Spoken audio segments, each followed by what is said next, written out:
Hello, everyone. This has been a bit of a crazy week. Welcome to This is a Talk Show. So, this has been a crazy week for me. So, I thought I would start with a song that was a kind of comfortable, happy place and easy for me to pull together. So, for me, because I'm me, this is a song by one of my favorite artists, legendary Hungarian composer György Kurtág. And you're going to just have to imagine that instead I am playing a violin at the same time as singing.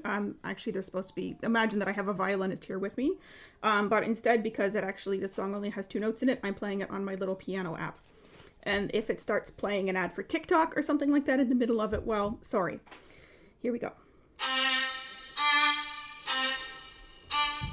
Die guten gehen in gleichen Schritt,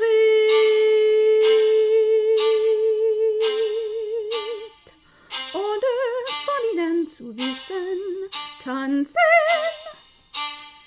tanzen, tanzen der und sie, die Tänzer der Zeit, die Tänzer der Zeit. The good march and step, while around them the others dance the dances of time. And with that, let's bring back our host for today, Adam Bailey. Hello, everybody. Well, and thank you, Kristin, for that beautiful, haunting little ditty off the top. It has been quite a couple of weeks. I have to agree with Kristin. Tons have happened in the news, and so many different angles that we could go at the past 2 weeks' news from. But let's start with a safe angle, making fun of conservatives. Yeah, last weekend was the CPAC conference. And if you don't know what the CPAC conference is, it's a conservative political action conference. And realistically, I think the words action and conference are kind of oxymoronic when put together. Not a lot of action happens at conferences unless you consider a bunch of middle-aged people getting drunk at a work vacation action. But this conference's theme was hitting the theme visually and symbolically on the nose with a hammer. This week at CPAC, there was a giant golden statue of Donald Trump rolled out into the middle of the floor with lots of biblical metaphors attached to it. Anyone who thought that holding a Bible upside down was the most antichrist thing that Trump did with symbols was wrong. There it is, right there for you. And speaking of upsetting symbols, the stage for the CPAC conference was oddly and eerily a Nazi odal rune symbol, something that SS soldiers would march wearing on their lapel, and just right there for you, very hard to hide, the middle of the floor, the entirety of the stage for the full weekend, an odal rune. But I guess it's the right time in the conservative political environment to announce their Nazi overtones to all of us without any era of mystery, because if any Jewish conservative showed up at that conference, they would be smacking people with stone tablets for praying to their golden cow. Now, not everything awful. No, the last week, some good things have happened, including Donald Trump having some civil charges put up against him. And then last night, in the middle of the night, or actually very early this morning, the $1.9 trillion stimulus package was finally passed in the Senate for relief. And Joe Biden went on and he's supporting unions. So good things have been happening in the US as well. So before we fuck you to the States, good job. And now, fuck off, America. It's time to go and focus on a different country. Well, let's talk about what's happened in Japan in the past 2 weeks. In Japan, Tetsushi Sakamoto was recently nominated to the role of the Minister of Loneliness. Now, side note, Minister of Loneliness is the name of my Belle and Sebastian cover band. That joke is exclusively for white people in their 40s. But if Minister of Loneliness does sound like the lost title of a Belle and Sebastian album that you did not manage to purchase in 1999, there's a reason for that. The first nation to have a Minister of Loneliness was, in fact, the UK, and they had one in the year 2018. And the purpose of this rule is to kind of deal with the issues that happen with loneliness, mental health issues, higher suicide rates. But the ultimate reason the UK decided that they needed to have a Minister of Loneliness was because they realized that loneliness was costing their economy 32 billion pounds a year. Once again, proving that nothing is a problem until capitalism says that it is. Speaking of capital ideas, an online gaming platform that runs Harry Potter games decided to allow players to play characters that were identified as transgender. They're doing this to kind of smooth the edges over the controversies of J.K. Rowling and her rabid transphobia. Now, for me, this is just a little bit of virtue signaling, because no matter what you do, the money that you spend on this game is going to end up in J.K. Rowling's pockets, and she is going to spend it, as she is wont to do, on anti-trans organizations.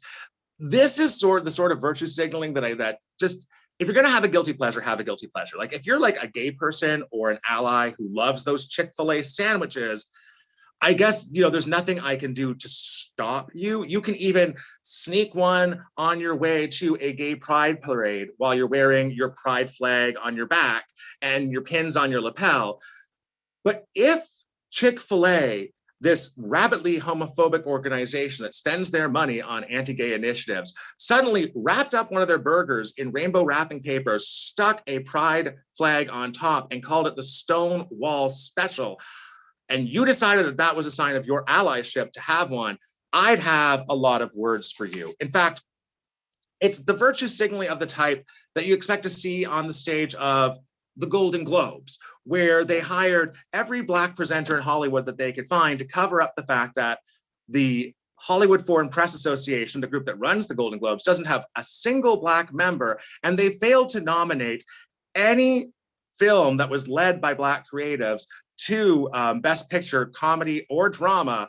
And I gotta say, a lot of the presenters last weekend at the Golden Globes managed to call these facts out on stage, but the Golden Globes themselves were surprisingly, the final rewards even-handed. We saw a lot of good people winning well-deserved awards, including Chloe Zhao, who is the first woman of color to win Best Director at the Golden Globes. And she won this year in a category that 3 out of 5 were women, and 2 out of those 3 women were women of color. So congratulations to Chloe Zhao for a well-deserved award for your work on Nomadland. Speaking of women in the arts, I'd like to draw some attention to Amanda Gorman and Zendaya. Now, Amanda Gorman, you might already know as the US Poet Laureate who rocketed to fame this year at Joe Biden's inauguration ceremony. And Zendaya, of course, is the actress who plays Mary Jane in the Sony Spider-Man movies, and is also the writer and producer of Malcolm and Marie. Now, both of these young women were criticized this week over their choice of artistic collaborators. Zendaya for hiring a white director for her movie, and Amanda Gorman for choosing a white translator for her book of poetry being published in Dutch later this year.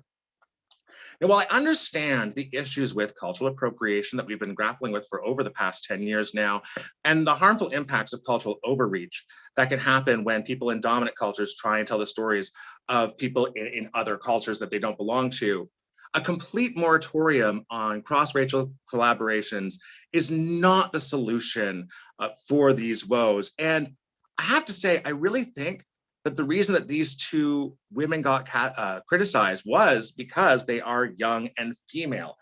Chloe Zhao was awarded just this weekend for doing cross-racial collaborations.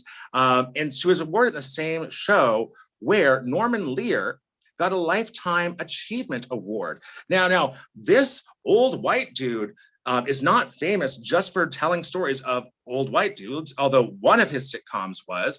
He mostly told the stories of women and people of color. Yes, All in the Family was about an old white bigot, but Maude, One Day at a Time, Good Times, and The Jeffersons all tell stories of people from different races and genders than Norman Lear's own. And this work is canonic, and rightfully so. It's all iconic, and it still stands the test of times to this day. Another two artists that got awards at the Golden Globes, we had Trent Reznor and John Baptiste winning awards for their work together on the Disney Pixar movie Soul. And I gotta say, you know, no one's criticizing these two men for working together, but I do have to criticize Trent Reznor for his current headshot. I mean, an older white man still trying to pull off those rock and roll looks. It actually looks a little bit more like the sort of gnarled detective that CBS is going to do a Crime of the Week procedural based off of. These people can get away with doing cross-racial collaborations, and with good cause. Zendaya and Amanda Gorman, they should be allowed to too. In fact, I think when our show is done today, you should pre-order Amanda Gorman's book of poetry that you can read on your Kindle, and add Malcolm and Marie to your film watching list for the weekend. And with that, let's bring back our co-host, Kristin Mueller-Heaslip. Hello. Hello, how are you? I'm good, how are you? I am fantastic. I've had a good weekend, a good week. It's been busy. I got a new ring fit. So I'm actually doing some exercising at home. Nice. And I have to say, I don't know if this says that I'm really out of shape or if ring fit is really, really good, but it's proving to be quite the workout. Excellent. Well, you know, everyone keeping fit at home, having a home workout to do is really good. I started doing following a new workout channel on YouTube, who does not need our advertisement, but just as a PSA, MadFit is really good. And nice. And it's also just like, no, it's just workouts. It's not like this is going to make you thin and make your butt small or whatever people want to look like these days. It's just like, here's a workout. So I like that because I don't like the body non-positivity in a lot of workout channels. So they have like 1 million subscribers. So really she ought to be shouting me out. But, you know, for our audience, they can also go and enjoy some good workouts too. Well, I mean, in the ring fit, it's more like, there's a dragon that's nice. Very mean, and he got very buff. So he's very shameful to people. And you're trying to stay fit and be positive about your fitness journey. So you don't become Dragoo, the mean fitness dragon. Exactly. That sounds like an excellent role model. I like it. You know, some days, you know, sometimes some people respond well to like people cheering them on, and some people respond well to a mean fitness dragon that you have to remind should be more positive and more inclusive. That's right. Have a good attitude, Drago. Yeah. Hey, dragon. Yeah, you need a better attitude, or else your abs mean nothing. If people don't like the person behind the abs, they're not going to be impressed. They're not going to. Exactly. Life lessons. Shall we predict the future a bit? I love predicting the future. Let's do that. Welcome to Adam and Kristin Predict the Future. So this was cut from our news segment because we wanted to talk about it here. A cephalopod has passed a cognitive test designed for human children. So the squid are getting smarter. What do you think is going to happen with that? I mean, we put this in the Predict the Future segment. I guess we're predicting that they're going to end up in school with our children. Yes. Like schools aren't just for fish, schools are for everyone, fish and children included. And you know, we just need to get ourselves prepared for that day when it eventually comes, when your child might end up at school with a cephalopod. I mean, it is always, you know, it's important that you talk to your children early and often about being open, about inclusivity and welcoming all species into the classroom. But I have to say, I mean, maybe we have to listen to the cephalopod community here. Maybe young cephalopods learn better without the distraction of humans around them all the time. You know, I think teachers policing which students are distractions in the classroom is actually kind of harmful. I'm surprised that that's your take on it. I think we need some handouts that we can give to human parents, like, are your children bullying cephalopods and are you responsible for that? And like kind of like take a look more at how you're teaching your children about cephalopods at home. All I'm saying is there's some really interesting research about single species classrooms that we should look at before we make any rash decisions here. Oh my goodness. Well, I mean, we have to share a planet with these big-brained, short-lived cephalopods. So we need to start learning how to communicate with them. I'm already wearing my procephalopod shirt right now. So it's a cephalopod who's turned its own legs into a bicycle. So I think that's pretty cool. I'm pretty happy with that. And they're one of the things that I mean, you're a vegan, so you don't have to worry about this. I eat meat, but I have certain animals that I will not eat. And calamari off the menu. Higher off the menu because they're too smart. They're too smart. I can't eat an octopi if its brains are smart. Like no dolphin. I got offered dolphin once on a vacation and was like, so nothing that has passed human IQ tests at that level, and like all of that stuff is just not for me. Good policy. I'm in agreement with that. Yay! So fantastic. Now, do we have any names that we need to read out this week? Yes, absolutely. So we can always support the show by buying a coffee for us at ko-fi.com/thisisatalkshow. And we have some supporters that I want to thank, and I actually wrote down their names on an actual piece of paper. A big thank you to John, Corinne, Vashti, and one anonymous donor for buying a coffee for This Is a Talk Show. You are amazing, and we love you. Fantastic. Thank you. And if you can't afford to buy us a coffee, always remember to like our videos, press the subscribe button. That always helps us with them. Like us over on Facebook, where we do most of our advertising. And that means that we can, continue to bring to you for free this wonderful show and the wonderful guests that we manage to grab every week. And this week we have some really awesome guests. Have I told you about our guests yet, Kristin? Yeah, you told me a little bit about them. I got something up here to share. Yeah, we have Nile Sequin coming in, and he is a Canadian comedian who's been on the CBC, and he's just written a book. And we also later have joining us KK Apple, and she's part of the Upright Citizens Brigade out of New York City. So it's a really exciting show. Let's get to meet some of our guests. Ladies and gentlemen, put your hands together for Nile Sequin. Hello. Hello, Nile. How are you? I'm good. How are you doing? I am fantastic. I'm enjoying it's a cold but bright day here in Toronto, so I'm enjoying that. I know. I'm also in Toronto, so I went out just a while ago, and it's nippy, guys. It's chilly. It's chilly. It's you're not one of the millennials who's fled the city then. You're not buying a house out in London or something like that. No, I don't have flee the city money. I would love it. I'd love that kind of upgrade. Moving on north money. Oh yeah. The Canadian version of the Jeffersons. It's the same concept, but they moved to the Muskokas. Yeah. Oh. Yeah. I want to see the Jeffersons in the Muskokas now. That is my new dream. CBC, someone get on that. You have connections with CBC, Nile. You should be working on that show. That's your job. Nile, can you tell our audience a little bit about you in case some people are not familiar with you or your work?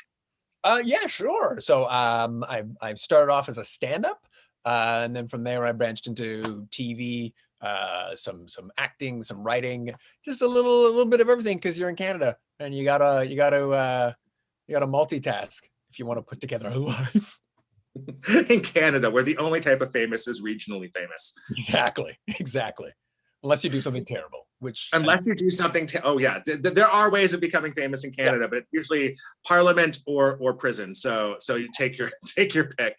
Now you have branched out into a new venture, which is published author. So what brought you to the page?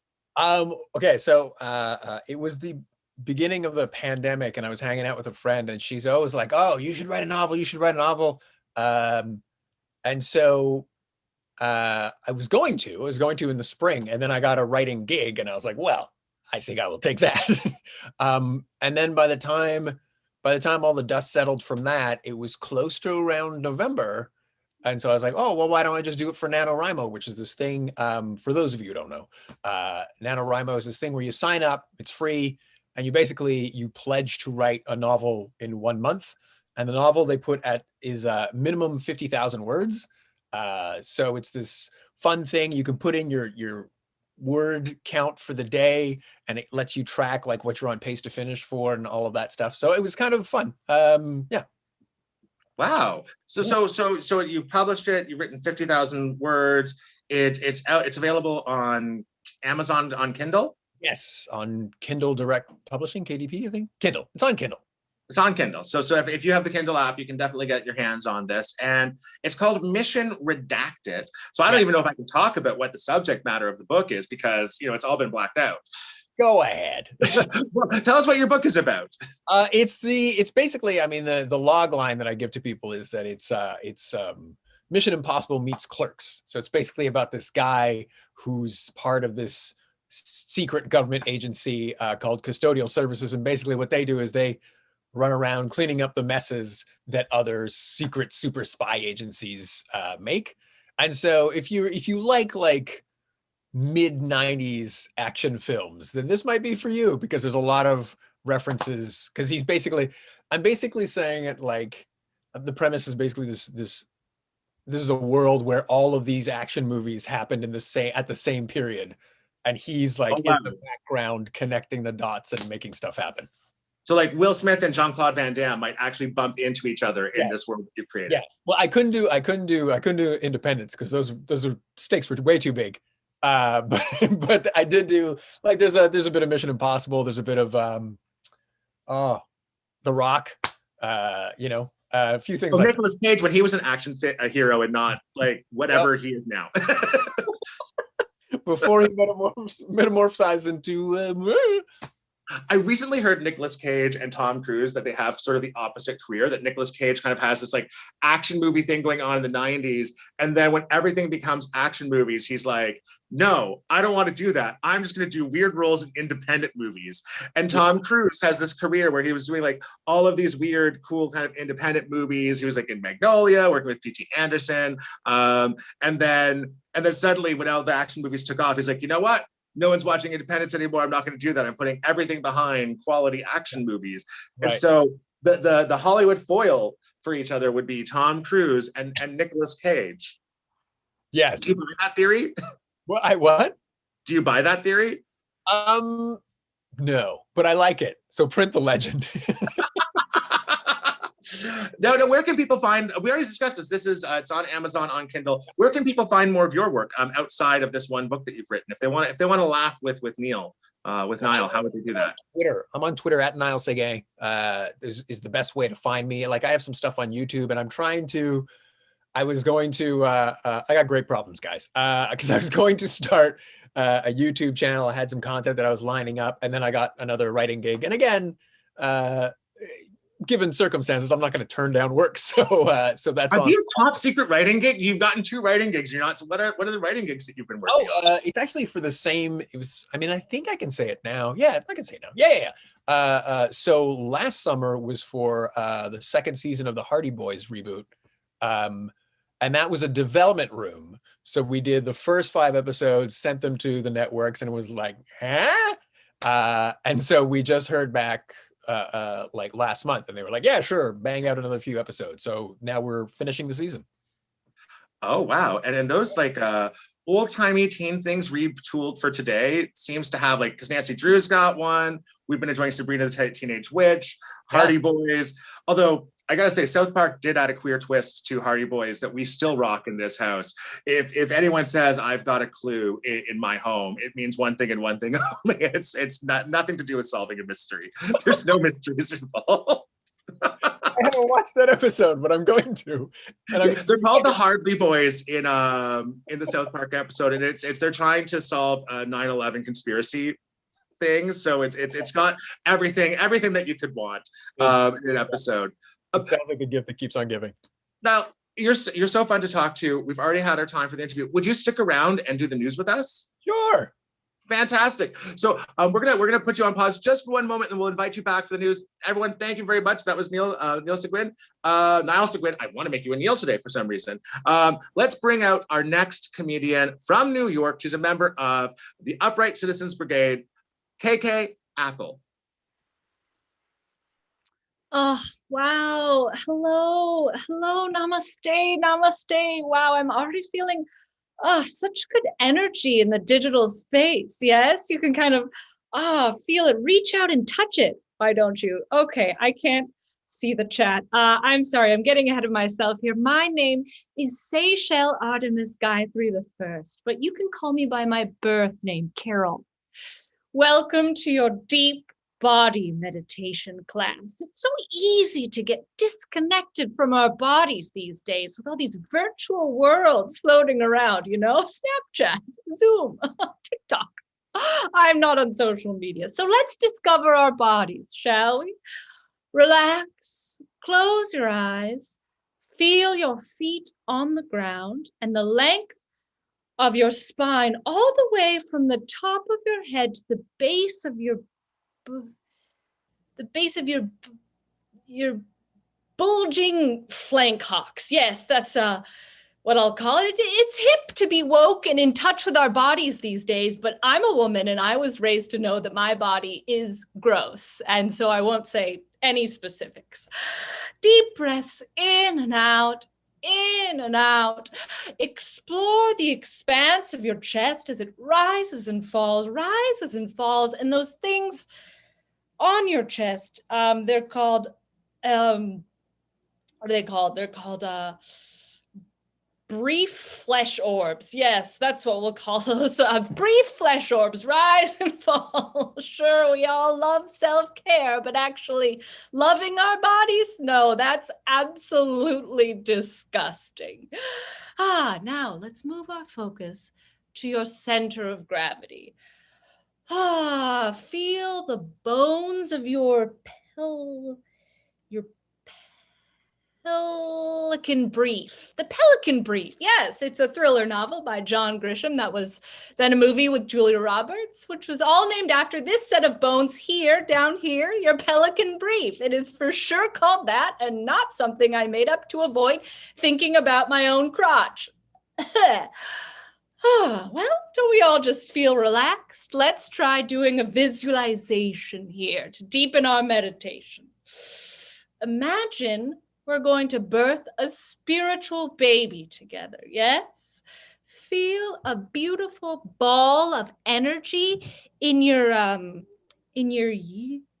YouTube channel. Yes, your YouTube channel, and it's growing and growing, and it's so full of energy and light. Starts traveling through your cerveza, down your Babel canal, and out the folds of your Labrador Majora, panting and sweating, and you've birthed a baby out of your Valerie Slopstern. Oh, wow. I hate myself. Oh, well, if you're on your pamplemousse, I'm happy to send you a complimentary mensch cup or Tammany Hall on your way out. Just remember, women are disgusting. Namaste. Ladies and gentlemen, KK Apple giving us some sketch comedy. Thank you so much, KK. Let me remove my scarves. And just for our audience, for awareness, women are not disgusting. They are beautiful and wonderful, and we love them in all of their shapes, sizes, colors, and presentations. Oh, wow. Beautifully said, Adam. just in case someone tuned in just for that moment. And that was the first thing. That wasn't actually a TED Talk about how women are terrible, but you could probably find that at CPAC, which you covered earlier. Whoa. Yeah, CPAC is it used to be so Ayn Randian, which is its own horrible thing, right? Like CPAC used to be like, this is how we get to BioShock. Like, you've played the video game, let's turn it into a reality. And CPAC was about bringing about that world. And now, equally horrific, but in a different way. Just a little. It's like a slicker pitchfork wielding mob, maybe. Yeah, just I don't know if they're slicker. They are deliberately praying to like the Donald Trump statue, and I'm just like, you as someone who grew up in the church, that is something that I'm just like, I'm terrified now, because I was made to study Revelations many times, and this feels like you're just egging that on, and just, what a wonderful thing. Wow. So, and that actually makes me think about like what you were just doing in your sketch. As someone who grew up that way, I always found that the made up words that people who had discomfort with their bodies were always worse than the ones like more gross. if a drag queen or the pervy guy who fixes your car at the auto shop is like, I want to rotate your tires, and they turn anything into sexual slang, somehow that's okay. And it feels like, it's like, you have a fun way with words about you, don't you? But the minute a Christian marm tries to like give new words for our body, it always is worse.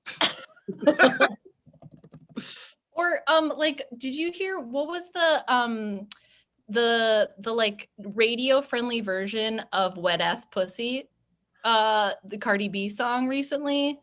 Yes, we did a whole episode on Wet Ass Pussy. Okay, what I feel like the like radio edit of it was way more gross. It Yes, was like wet and gushy. I remember wet this. and gushy. I am breaking in just to say that is so incredibly disgusting.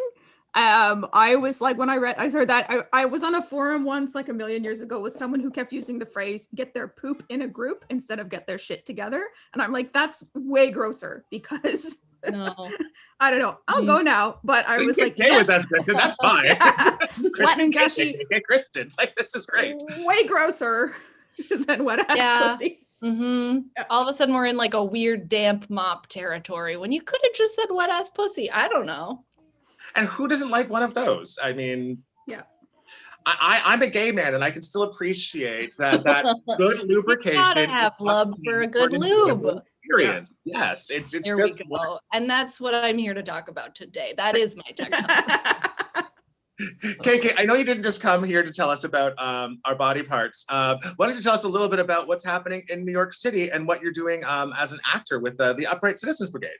Well, I guess not right now because of the pandemic. I mean, nothing now. I mean, unfortunately, the UCB Theater is, for what we know, closed in New York City, which is a big bummer. But I've been doing a lot of writing in quarantine, working on new scripts, which is good. Otherwise, taking a little bit of a creative pause, and then really hopeful for what's happening with folks who are creating new theater spaces and trying to like start the process of coming back in New York City for comedy and performing arts. Yeah.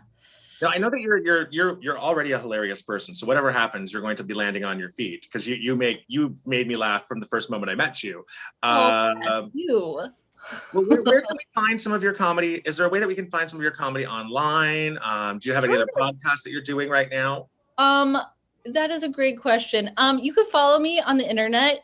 You can go to my website is kkapple.com, or follow me on Instagram or Twitter. Instagram is kkapples with an S. Twitter, you can find me at Ladies Things. Yeah, I'm sure there will be things there someday that are all just bubbling under the surface for now, and we will release at a later date. Fantastic. And before we introduce everyone back for the news, you're living in New York City right now, and I'm sure for lots of people, like, that was the epicenter of the pandemic when all of this started. And you're our first guest. We've had lots of American guests, but no one from New York City talking to us since we've started the show over a year ago now. I would like to know what's been going on there for you. How what's your opinion on Cuomo? How's Cuomo doing? Oh my gosh, Cuomo. So this is such weird poetic justice.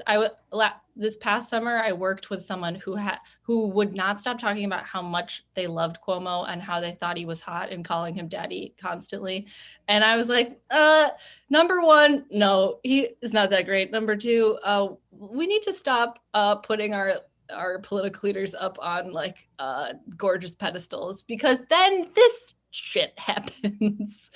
You're talking to Canadians. We only hire lookers. Have you seen? Have you seen the Jason Momoa lookalike that we have, like, running our opposition party? Come on. I mean, that's true. Jagmeet Singh is really hot, but like he and Trudeau are kind of outliers as a general rule. Canadian politicians are not selected for their charisma or looks. I wish we could select for charisma or looks, because we're not selecting for anything else in U.S. politics and in like New York politics. Our mayor and our governor, they gotta go. There's elections coming up, so I'm excited for that. Excited to elect new people, and also, I mean, I think the like positive things that I've seen are like mutual aid networks getting really getting really engaging and getting more people involved in community organizing, which is really great to see in New York City, and like neighbors taking care of neighbors. So those are all very positive things, and I just hold on to those. Yay, well, that sounds good. And it sounds like you have the right kind of mindset to do our next segment. Would you like to do the news segment with us? I would love to. Fantastic. And since you said that we do need to have some charisma and good looks, let's have Nile Sequin come back. Incredible transition. There we go. This is not your first show. No. No. I might not be known as a comedian who does a lot of rooms, but I do know how to host a room. So it is now time for our favorite segment. This is a news segment.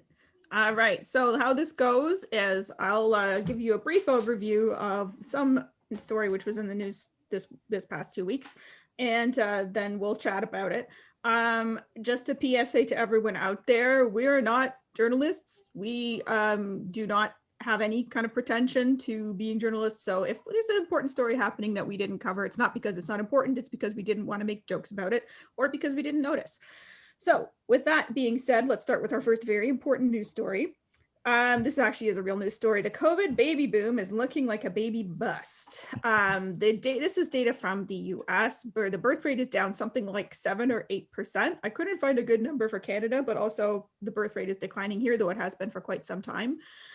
This is going to translate into something like 300,000 fewer babies born in 2020 than one would otherwise expect. So people thought that being locked up together all the time, having nothing to do, might lead to some more babies, but turns out no. Thoughts on the baby bust? Well, this is technically a job for the Minister of Loneliness. That is something they specifically in Japan have been asked to do, is to figure out how to get people knocking more boots and having more babies. But since reproduction is probably not my purview, like right off the bat, KK, why don't you give us your feelings about having babies during a pandemic? Wow, what Sure. was implied there? You're implying that I'm currently having babies in the pandemic, and that is No. surprise, not happening. I mean, look, I don't know why you would think that being trapped inside in a global pandemic with a government who has no intention of helping you with anything would make anyone horny. And so that just continues. And all I've been horny for the last 1 calendar year is for the day that when I can hug my friends and kiss them on the mouth. That's it.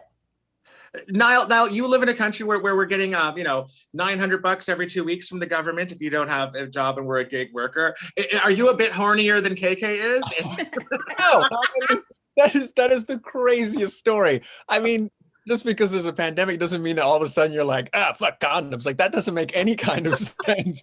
And also, I'm totally with KK. I'm not like, if you can live through a pandemic and your nipples get hard, you need to talk to somebody. Like, that's not natural, right? Like, Yeah. Well, here's another thing, is that a really, really large number of pregnancies are not intentional. That doesn't mean they're not welcome, but it does mean that they weren't, like, they were not planned for. And that includes a lot of people who don't live together. So the fact that it's pretty difficult to get together and meet a random person and make a baby with them is probably helping keep those numbers down. so is that what we're saying? It's just the rando hookup babies that aren't happening? Maybe, I don't know. I don't know. Like, even if you're like, just if you're partnered and doing okay, just being trapped in your apartment with the same person day in, day out, it doesn't help the libido that much either. Like the barista that you might have fantasized about during your weekly lovemaking session is no longer there for you to fantasize about. And so I think there's also a little bit of that missing from the magic of our encounters. So to prevent Adam from saying more things he might regret later, here's some more stories from relationships gone awry. Capitol rioter texted his ex during the insurrection to call her a moron, feds say. She turned him in. I couldn't remember the details for this, so I just looked it up. And yes, this guy texted to taunt his ex during the Capitol riot to say she was a moron for not believing in the election steal. So she promptly turned around and turned him into the FBI. Awesome. Awesome. Niall? I mean, come on. I kind of like it when life is like, no, this is irony. This is ironic. And you're like, okay, yeah, that. You're being a moron. You call someone a moron, and then you go to jail. That's Yeah. chef's kiss. Who's the moron now? Yeah. Totally. I also love the idea that like all of our terrible jerk exes, like nothing can stop them from like trying to ruin our day. It's like every day, even if you're at an insurrection, let's text someone and make them feel bad. Yeah, and in that neighborhood, this is me gonna be. I'm having an old man moment, but like, is there anything we don't do without pausing to check our phones? You're in the middle of a coup. Like, go coup. Focus on that. Go cool. Yeah. Moment. Put the phone down. Yeah. This is one of those moments that your therapist has been telling you. You need to stay focused and in the moment. Be mindful cooing, Yes. honestly. Yeah. Smell Yeah. the poop on the walls. Like, Yeah. get into it. Apparently, this is not the only time that this happened during this one coup. That several of the coups had exes turn them in because they were terrible. This is the shocking part of this. They were terrible partners before they cooed, and when their exes either saw them on TV or got emails or twit bots or whatever at them from their exes, they were like, fuck you, you were terrible to me. I'm now going to turn you into the FBI because you're an insurrectionist. It's also really brave. We have to really appreciate those people because you're admitting you banged that guy, which is not like that's on record forever. Like it's in the court filing system. Yeah. Oh, we've all been made some questionable decisions like that.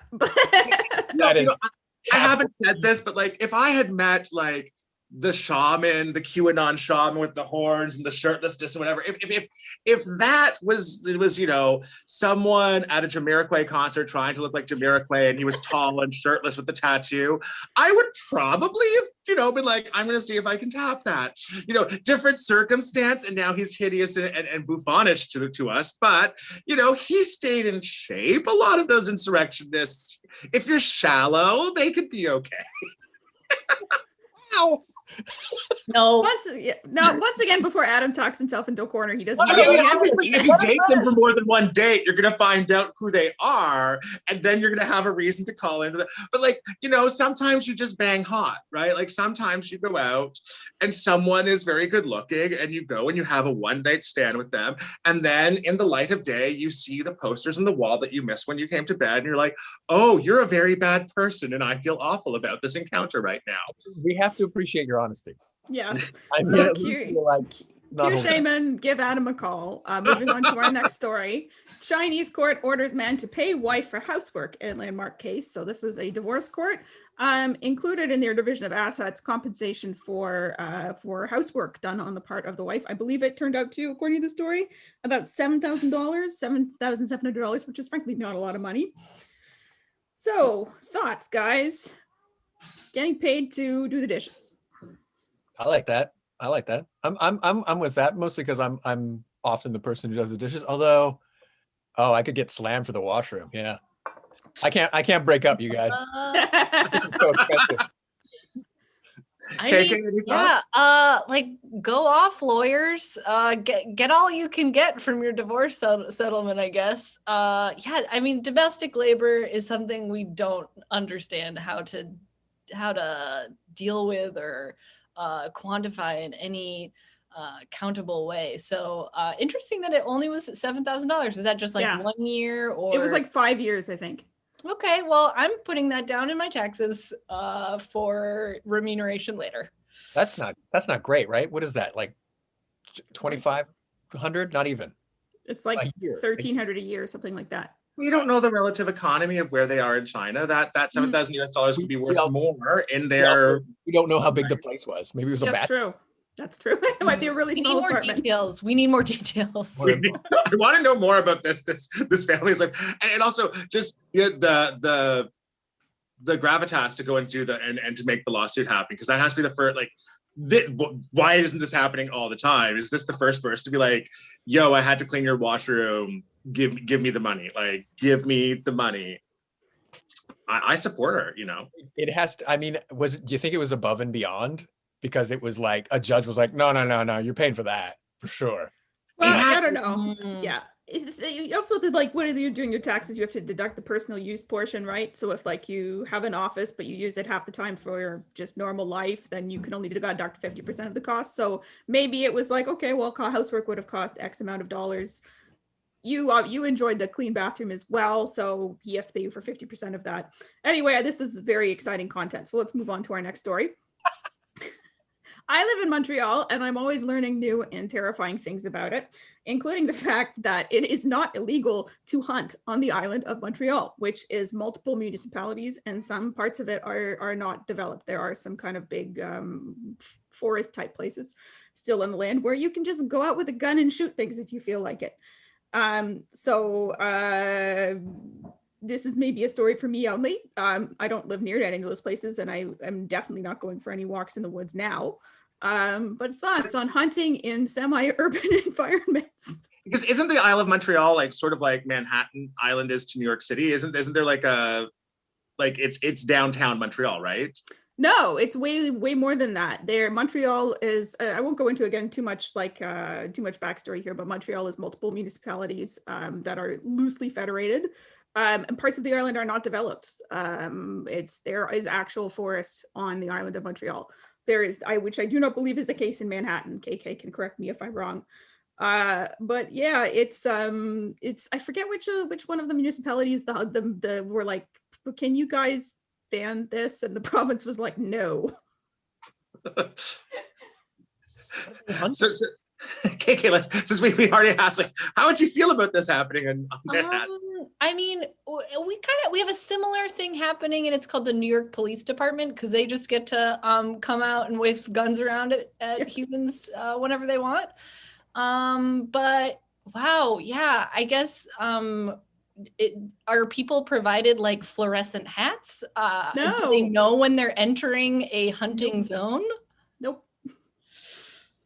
What are they hunting? What's the thing that's deer? I think it's deer. There's the surprising number of deer. I don't know. The island of Montreal? Yeah, we don't have raccoons here, so I don't know what else it would be that you would want to shoot. Deer eat them? I guess so. Like on the island that has the city of Montreal on it. Yes. There's woods. Yeah, in like the far west part of the island. Yeah. Wow. Yeah. Okay. Yeah, we're all just flabbergasted by this news. Yeah. Like what?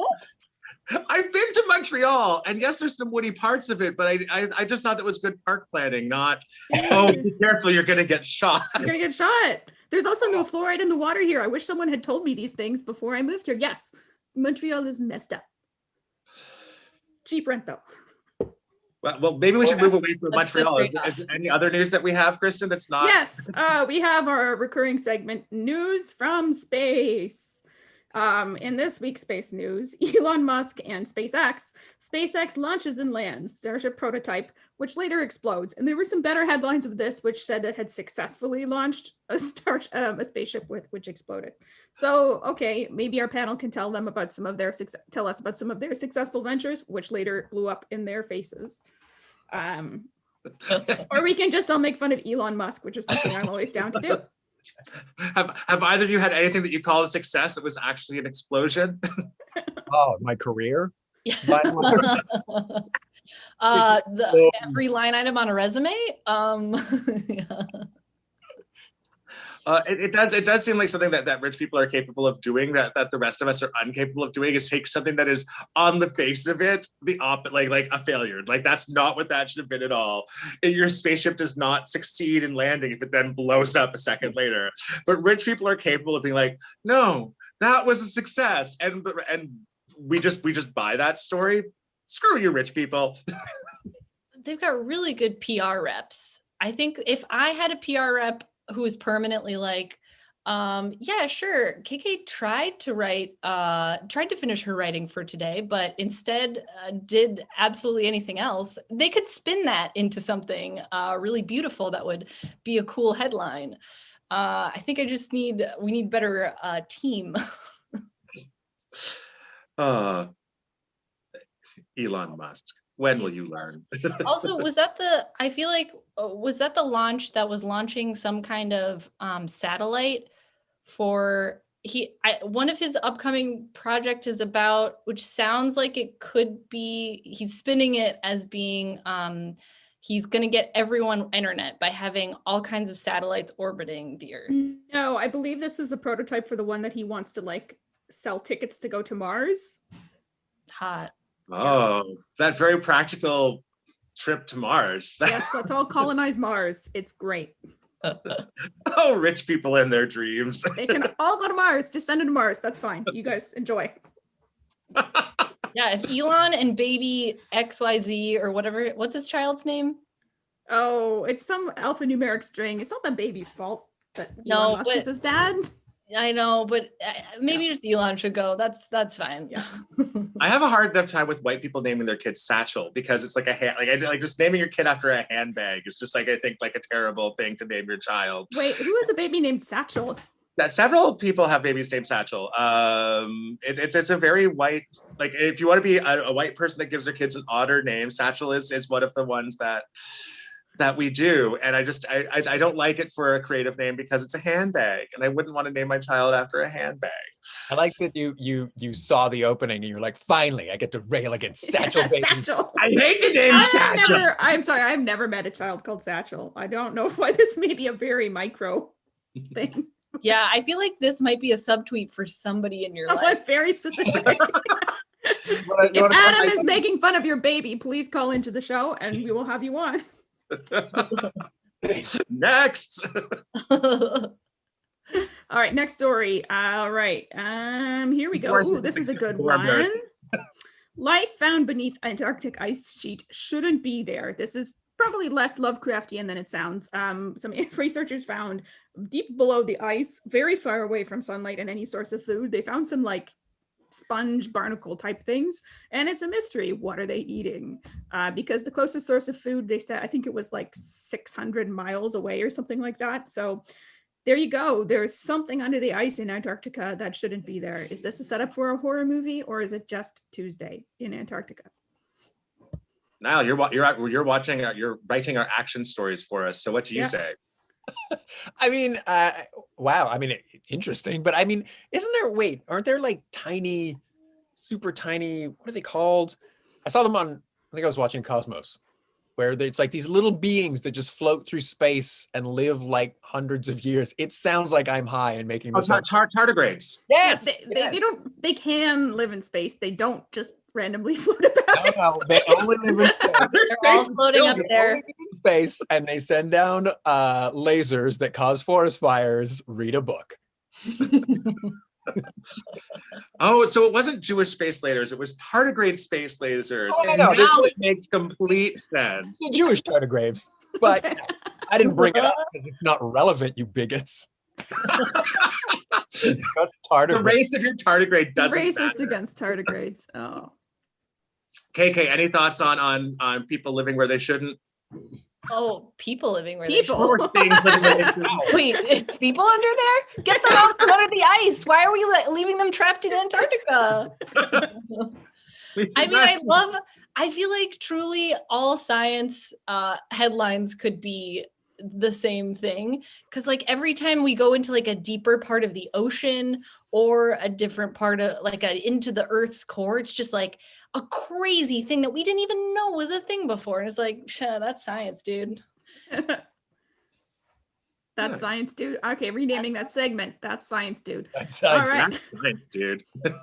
Next up, Toronto wants people to wear a pink Band-Aid sticker and take selfies after getting vaccinated. Are you supposed to take your mask off for the selfie? Because that seems to defeat the point. But other than that, what are your guys' thoughts? Would you, when you get your vaccine, will you take a selfie?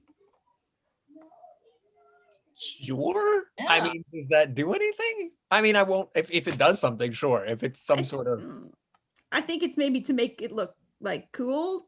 So they're probably trying to get the type of people who have Instagram followings or whatever to I did actually, promote I read that in a book Yeah. where they did a study on how to get people to be more environmentally sound. And one of the things that they found the most effective was if they said, oh, 90% of people do this, then that's gave them. So maybe that's it.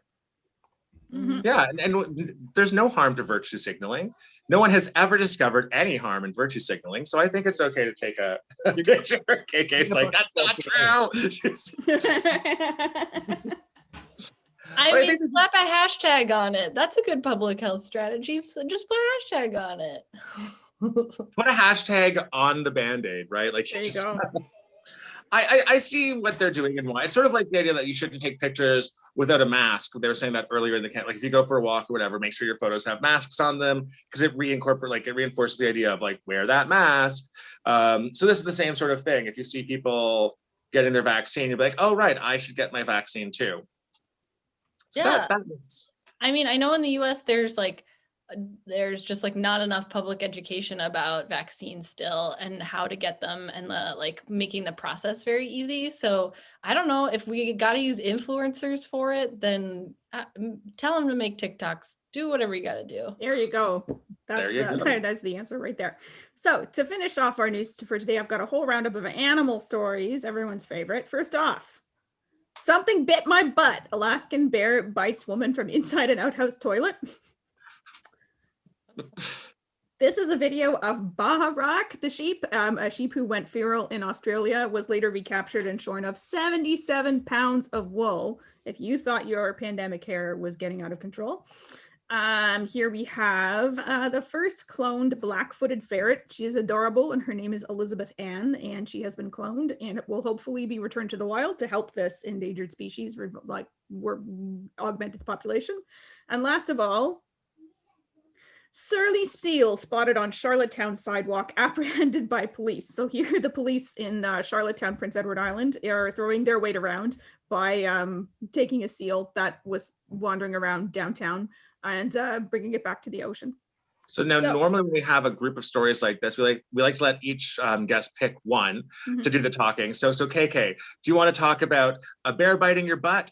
The U.S. cloning endangered species, under arrest seals. Do you want to talk about that, or do you want to talk about what's the other one? The sheep. Talk about Baharak. Baharak, yeah. I love Baharak because I saw this story and the photo, the like before and after photos, like makeover photos of this sheep who has spent so many years like growing and growing. Fur? Is it fur? Is wool. It wool? There we go. Yeah. Sheep have wool, growing wool, and then like the next photo is the Baharak like svelte and like all of the hair is gone and like living their best life. Like that is amazing. If I could have the same experience at the end of this as Baharak the sheep and we could get rid of this quarantine mullet, I'm in it. Nice. Nile, would you like to follow that up with anything? Wow. Well, I mean, the first thing that I thought was like, that's a great advertising, like a publicity moment for Charlottetown, right? Yeah. Oh, you want to go? You were just like, no, I straight want to talk about the seal. No, Okay. yeah, I'm moving to the seal because it's Bob like Rock has had enough time in the sun. like the most dangerous thing to happen is a seal. Then that's like, I'm moving to Charlottetown. Do we want to talk about the bear? Yeah, the bear in the toilet was something else. It was just hanging out in the toilet and bit a lady in the butt. There's not really much else to the story. Well, I mean, I have so many questions. One, how did it get in there, right? And then you would have to, like, how? And then secondly, how much butt do you have? Like, because, I mean, if a bear bites your butt's gone, right? Is she okay? I don't remember. It was a while ago I read this story. You've been camping, of course, I'm sure. Like, you know how some of those outhouses have like a big, it's just like a big, like, it's basically like a, it's like on a raised platform kind of. Yeah, it's like a platform with a lid and it has a hole in it. I think they probably the bear just managed to get that open and get inside the pit underneath. Sorry, this is gross, guys. But I do think that's like this sounds like the gentlest outcome that could happen with a bear. Like yeah. it wasn't like person got mauled by bear in an outhouse. It was like, just Yes. pinch your butt. And I don't know how old the bear was. Maybe it wasn't quite at full bear power. So I don't think that, I think her butt was relatively unscathed. Encounter with a bear. I mean, animals know how to use their teeth like the way that we use our hands, right? So a bear, like my cats can bite you in a way that doesn't pierce skin. Yes. So I'm sure a bear can be like you put your butt there and you're about to like do your business, and the bear's like, hey, excuse me, I'm down here. You're not doing that right now. And it's like, it's just the bear giving you fair warning. Like, don't like, it will turn into a mauling if you take it that one step further, lady. You need to stop what you're doing right now. So weird. And she did. I had a friend punched by a bear once. Punched by? Yeah, she was living in a northern Ontario city, and she, with her husband, she was out for a walk in a suburban neighborhood, and a bear came around a corner and came kind of face to face with a bear, and the bear punched her and knocked her out cold. And yeah, that was her encounter with the bear. It's like she surprised a bear until the bear was like, gave her a right hook and just knocked her out. And that was her bear encounter. So bears don't always want to do harm to people. They just want them to stand back a little bit. And I think Nile, you might have had the wrong read on what was going on in Charlottetown. Those police are so out of control. They're not just arresting people anymore. They're arresting seals without giving them their due diligence. And I think you need to really think about they are drunk with people power. with a lived experience in Charlottetown are living their lives, because I think we need to be worried about the police state that's evolving in PEI, as opposed to thinking of it as a safe place to go and live our own suburban fantasies. I do have to say, the one time I went to Charlottetown, I was very weirded out because every time you try to cross the street, you stand at the edge of the street waiting for traffic to stop, the drivers just stop their cars. You're like, whoa, that is just too much, guys. They are aggressive about that. They are so nice, it's freaky. You feel pressured to cross. Yeah. So is that our news then, Kristin? That's our news for the day. Fantastic. Hooray. Well, thank you everyone for joining us today. Before we go, I just want to let everyone be able to know where they can touch base with you, follow your work. So KK, where can people find you? Yeah, you can follow me on Instagram at KKApples and on my website, kkapple.com. And Nile Sequin, where can people find you? It's all Nile Sequin. So nilesequin.com. I'm on Instagram, but it's my offhand. So probably Twitter, nilesequin.com, or Nile Sequin, pardon me, at Nile Sequin. And what's that book again? It is Mission Redacted. Nice. I'm so excited to read that, Nile. That sounds so fun. It sounds great. $3 Canadian. It's so affordable. You can definitely afford it and read it, and it's great. So also, I want to say that I want to thank you both for being on our show this week. I also want to say that we added in the link below, we did touch on cultural appropriation, and I didn't get to talk about this and how Gen Z might be experiencing it a little bit differently than millennials are, just because you have more people being raised on the internet where more things from different cultures are now becoming mainstream. And there is a Black cultural commentator on YouTube that we're linking in the down below, Jewel Z, and she has a great commentary, about a 20-minute video about that with citations and for further reading. So I highly recommend that, as well as everything else we recommended in the monologue. Next week, when we come back, we have guests Victoria Urquhart, who is a Shakespearean director and a community organizer, and we have DJ Sandy Duperval, who also is an R&B vocalist. She'll be joining us, and that's going to be in 2 weeks. I'm really excited about that. Kristin, I know that you have some of our things to promote. Yes, I do. First of all, I want to encourage everyone, if you can, buy me and Adam a coffee. The show will always be free, but we do appreciate your contributions to help us pay, to keep the lights on. And also, we have a couple projects going on. The Middle-Aged Candy Store, surreal comedic podcast that I am one of the creators of, and actually Adam is a guest on one episode. And I have a new album out called A Present from a Small Distant World, where I'm singing the music of Alex Eddington, which is available now, and it's pretty good. So yeah, there we go. So thank you all for joining us. We'll see you in 2 weeks. And Kristin, why don't you sing us out with something? Sure, sounds good. So once again, I'm going to sing some stuff that is weird and strange sounding. And let me just get all my windows organized here. Here we are. Beautiful. And again, this is another hit by my favorite composer, one of my favorite composers, Georgi Kretag, and this is from the Josef Attila Fragments. And the translation is something like this. Song, lean out of my lips, and sorrow, don't reach me until tomorrow. I must lean down still further if I am to sing without knowing anything. Inak, come on. Shdebanot, nenyal chakona.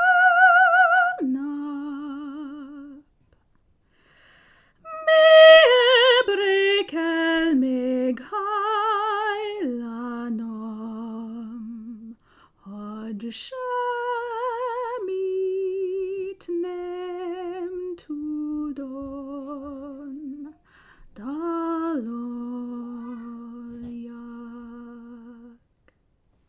We'll see you next time, my beautiful people. Goodbye.